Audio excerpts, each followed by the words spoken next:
Cambridge IELTS 2 by the University of Cambridge Local Examination Syndicate. Published by Cambridge University Press, 2000. This recording is copyright. Cassette 1, Side 2. Test 2. You will hear a number of different recordings, and you will have to answer questions on what you hear. There will be time for you to read the instructions and questions, and you will have a chance to check your work. All the recordings will be played once only. The test is in 4 sections. Write all your answers in the listening question booklet. At the end of the test, you will be given 10 minutes to transfer your answers to an answer sheet. Now turn to Section 1. Section 1. Gavin, a newly arrived student, wants to insure the contents of his apartment. He calls an insurance agent to ask for information. First, you have some time to look at questions 1 to 6.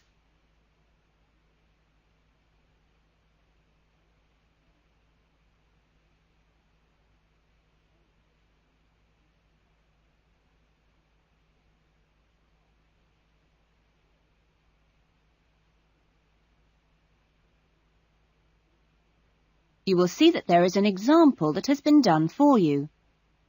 On this occasion only, the conversation relating to this will be played first. Good morning, Diane Davis. Can I help you? Yes, I'd like to get some insurance for the contents of my home. Fine. When did you move into the house? A couple of weeks ago. And, it's an apartment, actually.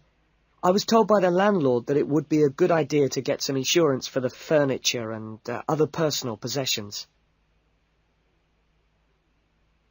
Gavin moved into his apartment 2 weeks ago, so B has been circled. Now we shall begin. You should answer the questions as you listen, because you will not hear the recording a second time. Listen carefully to the conversation and answer questions 1 to 6. Good morning, Diane Davis. Can I help you? Yes, I'd like to get some insurance for the contents of my home. Fine. When did you move into the house? A couple of weeks ago. And, it's an apartment, actually. I was told by the landlord that it would be a good idea to get some insurance for the furniture and other personal possessions.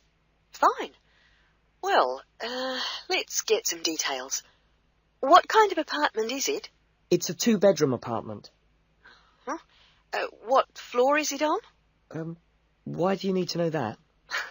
Because it affects the cost of the insurance. An apartment on the ground floor isn't as protected as others, and there's more chance of a break-in. Really? I didn't know that. It's on the second floor. Second. And how much is the rent? It's $615 per month. Good. And where is it located? In Biggin Street, South Hills. I see. And what things did you want to insure? Well, what do you recommend? Well, the most important things are those which you would normally find in a home. Things like the television, fridge, and so on. I see. Well, I've got a fridge and a stereo system, which I've just bought from a friend. And how much did you pay for the fridge? $450. 50 or 15? 50. And the stereo system cost $1,150. Have you got a television? Yes, but it's very old and not worth much. Okay. Well, is there anything else you want to insure? Yes. I've got a couple of watches and my CDs and books. How much do you think they're worth? The watches are worth $1,000. For both of them? No, each one. And altogether, the CDs and books cost me about $400. Okay, so the value of everything you want to insure is $4,000. How much will the insurance cost? Let me see. $4,000 divided by plus 10%. Right. So this kind of insurance, that's private contents insurance, it comes to $184 for a 12-month period. $184? Well, that sounds pretty good. Okay, I'll take that policy. Before the conversation continues, you have some time to look at questions 7 to 10.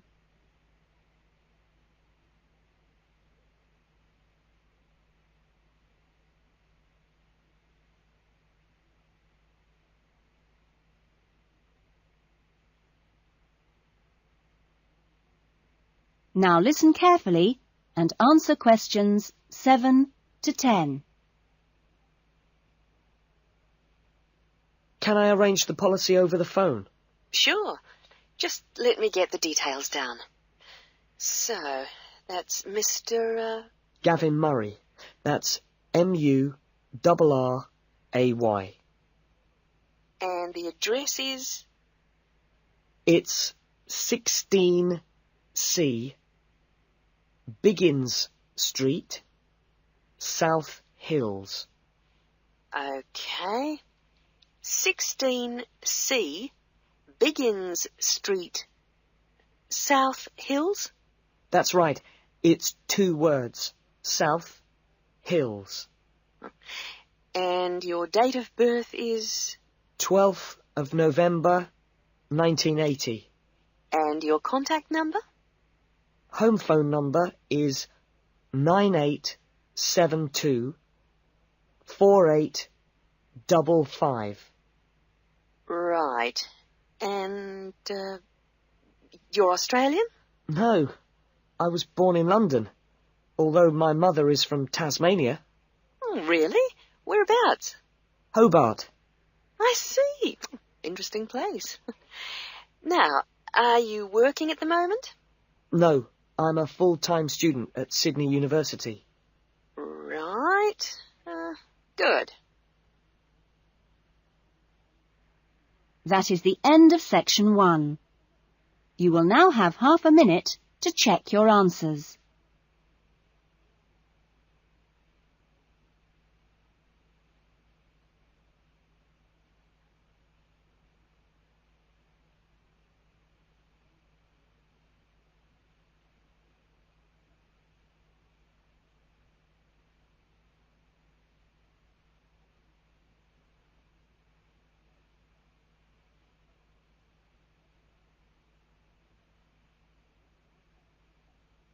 Now turn to section 2.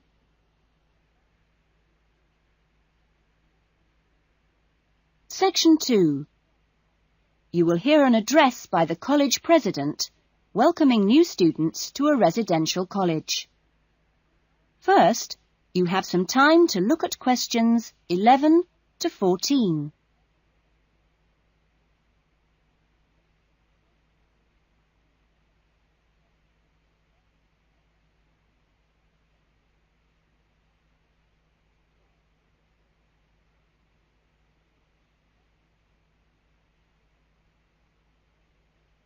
Now listen carefully to the first part of the talk and answer questions 11 to 14. Well, good morning, everyone. It's good to see you all here. Welcome to Smith House. Smith House, as you may or may not know, is one of the oldest residential colleges of the university. As you can see, the building you're in now, which contains this main lounge, the dining room, the recreation room, the kitchen and the offices, was part of the original old house built in the 1840s to be used by the family of George Smith. That's, of course, how the house and college got their names. The original house was converted into a residential college for the university in 1940, and since then has continued to be added on to and modernised. You'll notice when you receive your room allocation in a few minutes that your room number either begins with the letter N, S or W, like this one here. The first letter refers to the 3 wings of the college, which come away from this main building. Of course, the letters represent the 3 directions, in this case, north, south and west. Each wing has 2 floors, and so the next number you see is either 1 or in this case 2, and this indicates which floor your room is on. The number after that is your individual room number. So it's quite simple to find any room by going to the right wing, then floor, and then room number. Before you hear the rest of the talk, you have some time to look at questions 15 to 20.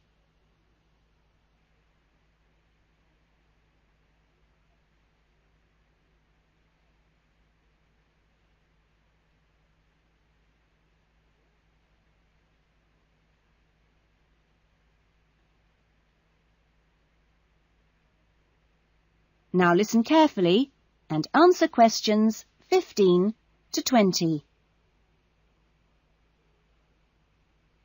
You'll also notice, when you receive your orientation pack shortly, that there are 2 keys. One is the key to your room, and only you have that key, and the other is a key to the front door, which you've just come through here from the street. This door is closed and locked at 8 p.m. every night, and opened again at 7 a.m. You'll need your key if you're coming back to the college between those times. We ask all students to always enter and leave the college through the front door. You'll notice at the end of each corridor that there is another door, but these are fire doors and are kept locked from the outside. They should only be opened from the inside in case of emergency. In your fees, you've paid a laundry fee, which covers the cleaning of bed linen and towels. All bed linen and towels are clearly embossed with the name Smith House, so it's easily identifiable. If you want your other laundry to be done by the college, this can be arranged for a small extra fee. There are only a few rules here at Smith House, and we have these rules so that we can all live comfortably together. The most important rule is that there must be no noise after 9 p.m. There is also no smoking in the rooms or anywhere inside the college, but smoking is permitted on the balconies. All meals are served in the dining room. Meal times are listed in your orientation pack. Please read these carefully, as meal times cannot be changed, and if you arrive late, I'm sorry to say, you'll just go hungry. If you're unsure about things, each floor has an elected floor senior, who is usually a student in their 3rd or 4th year of study, who's been at Smith House for a while. The floor seniors will introduce themselves later today and answer any questions you have. But for now, I'm going to hand you over to Marnie, who is going to give you the orientation packs and keys. Thanks, Marnie. That is the end of section 2. You will now have half a minute to check your answers.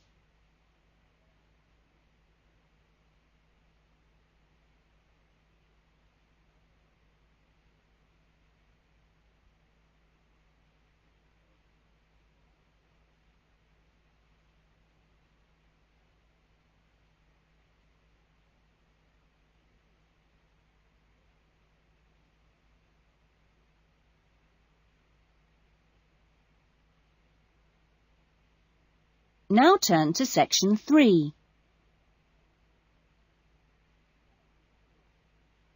Section 3.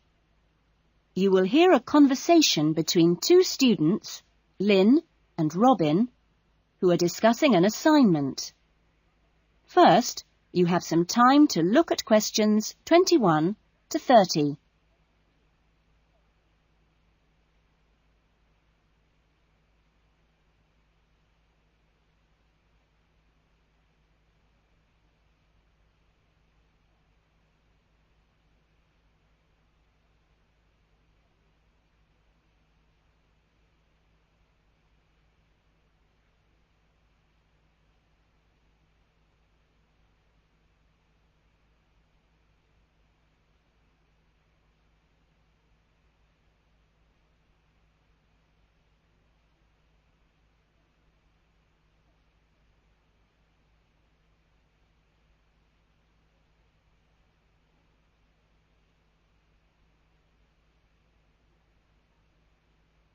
Now listen carefully to the conversation and answer questions 21 to 30. That essay we have to write, the one on how children learn through the media, how are you planning to write it? Well, I've given it some thought, and I think that the best way to approach it is to divide the essay into two parts. First of all, we'd have to look at some examples of each type of media. Yes, what they are. Then we could describe how we can use each medium so that children can learn something from each one. Exactly. Maybe we could draw up a table and look at examples of each medium in turn.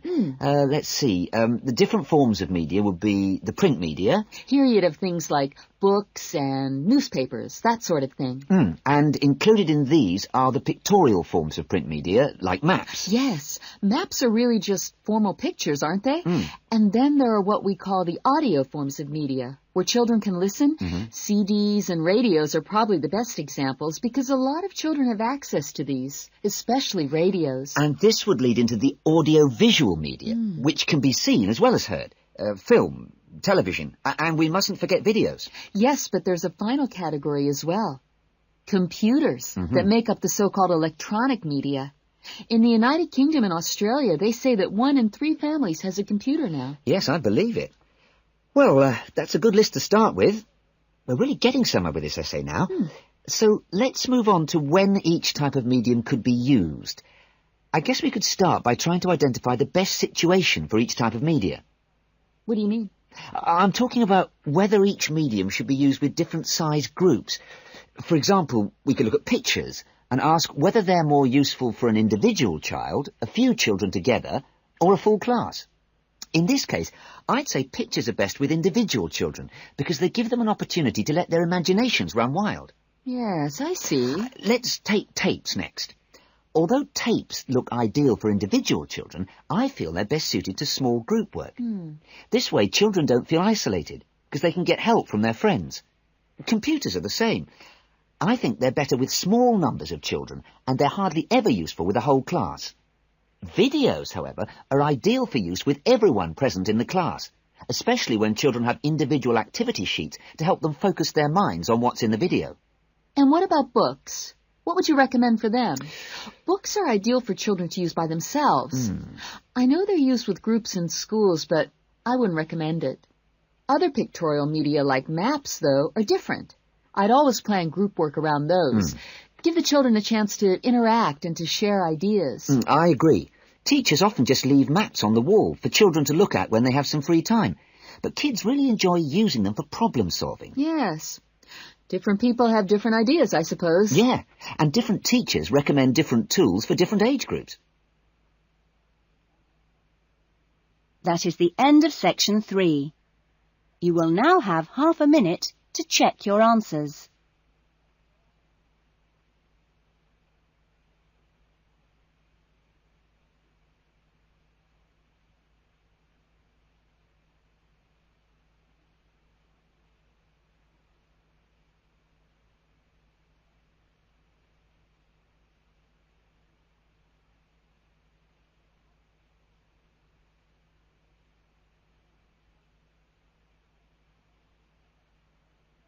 Now turn to section 4.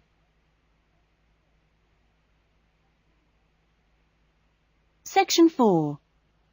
You will hear a lecturer talking to a group of students at the beginning of a course in rural development. First, you have some time to look at questions 31 to 40.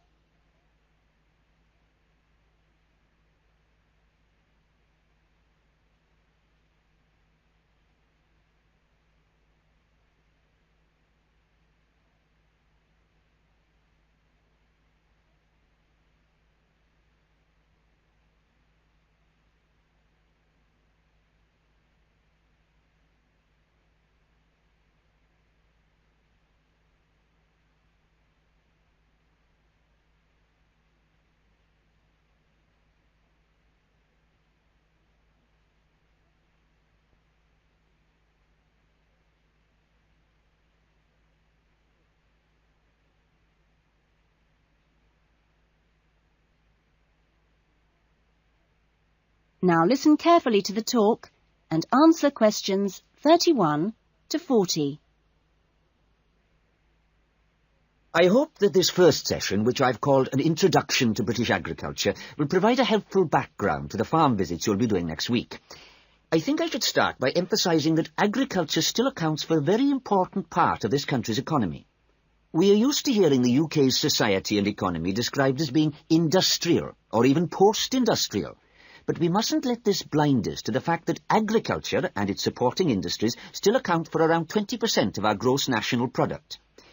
This figure is especially impressive, I think, when you bear in mind how very small a percentage of the UK workforce is employed in agriculture. This is not a recent development.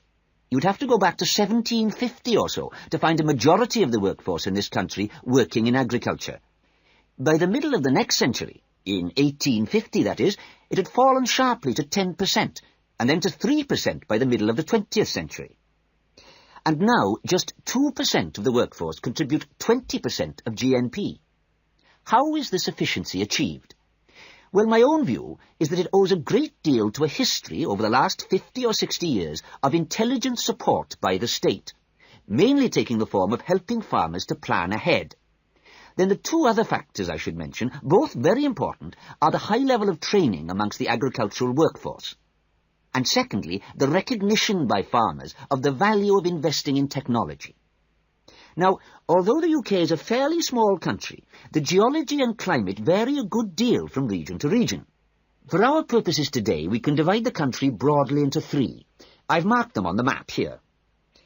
The region you'll get to know best, of course, is the north, where we are at present. The land here is generally hilly, and the soils thin. The climate up here, and you've already had evidence of this, is generally cool and wet.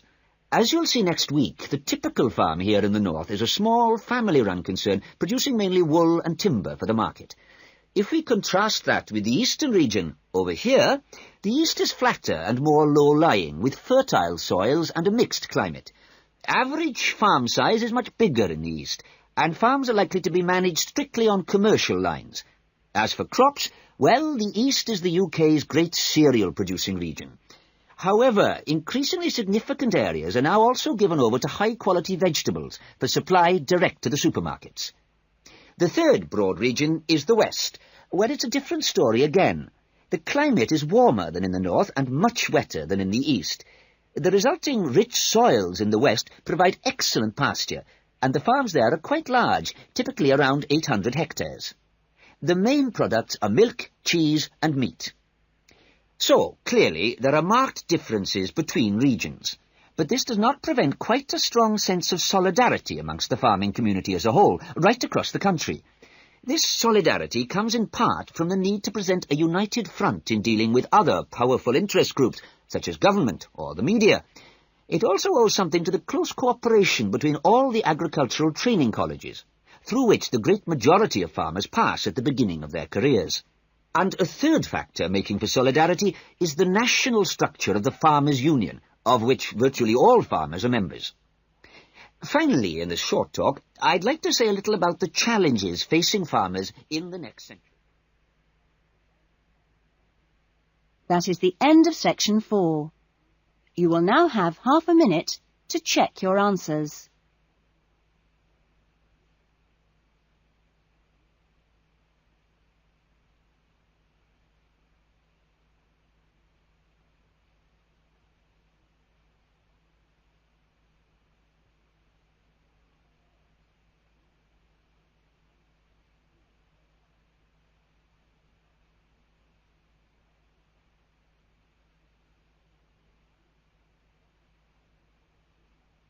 That is the end of the listening test. In the IELTS test, you would now have 10 minutes to transfer your answers to the listening